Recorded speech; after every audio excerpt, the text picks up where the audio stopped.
PBS, 9th of February 2023, General, the U.S. and its partners in Asia prepared for aggression from China and North Korea. After years of joint combat drills, American troops and their allies in Asia are prepared for battle, a U.S. general said on Wednesday.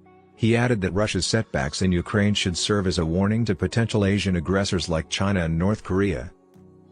The Philippines, Japan, and Australia are just a few of the treaty allies of the United States that have shown that they will band together, that they will not stand for aggression from these nations that have decided they want to change the world order out here, according to Major General Joseph Ryan. A network of U.S. treaty alliances and defense partnerships upholding the international order offers a regional safeguard, he said, even though Asia lacks a counterpart to NATO, the 30-nation military alliance whose members, primarily European, swear to defend each other against external attacks. In an interview with the Associated Press on Wednesday, Ryan said, "I'm personally very encouraged by what I see by our allies and partners in this region and the way we've come together in response to aggression by the PRC, by North Korea to say, we will not let that stand." Ryan was using the acronym PRC, which stands for the People's Republic of China, which is the official name of China.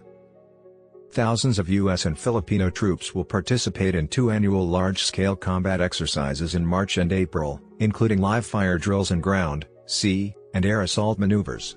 Ryan, commanding general of the U.S. Army's 25th Infantry Division, based in Hawaii, is in Manila partly for discussions with Philippine counterparts. U.S. Secretary of Defense Lloyd Austin announced that the Philippines had decided to permit a more significant American military deployment last week while visiting Manila. Under a 2014 defense agreement, the Philippines, America's oldest treaty ally in Asia, has permitted more American forces to stay and preposition weapons and combat equipment in at least 9 Philippine military camps. The Philippines previously hosted the most significant American naval and air force bases outside the American mainland. Washington has strengthened an alliance arc in the larger Asia-Pacific region to offset what it sees as threats from North Korea and a rising China. China has objected to American military drills in coastal areas that face the South China Sea, which Beijing claims almost entirely. Beijing also accuses Washington of interfering in Asian disputes and dangerously militarizing the region by frequently stationing warships and jet fighters from the U.S. Navy. Coastal Philippine provinces near the disputed South China Sea, where China has taken increasingly assertive actions to cement its territorial claims, and the northern Luzon region, located across a narrow sea border from Taiwan, were the sites of more recent large-scale exercises by American and Filipino forces. Ryan said that he hoped combat readiness drills would deter prospective aggressors. According to Philippine military officials, the United States and the Philippines have decided to increase yearly military drills and conduct about 500 small and large combat exercises in 2023 to make up for the disruptions brought on by the 2 years of coronavirus lockdowns. That does provide some deterrent effect against an adversary in the region, who would look at that and say, I don't want to take a step that may cause a government, a politician, to decide to go because I don't know that I can win if I've got to face that trained, ready force. Military leaders claim the joint training exercises are not targeted at any nation, but Ryan argued that the area should be on guard against China's alarmingly aggressive actions. Do we practice with the background of PRC aggression in mind? He insisted, adding that American forces must be prepared to carry out their obligations under the 1951 Mutual Defense Treaty in the event of the Philippines. Ryan stated, "We feel obligated to ensure the Philippines can and will retain their sovereignty. Therefore, we become uneasy when the People's Republic of China engages in aggression that unnerves our treaty partner."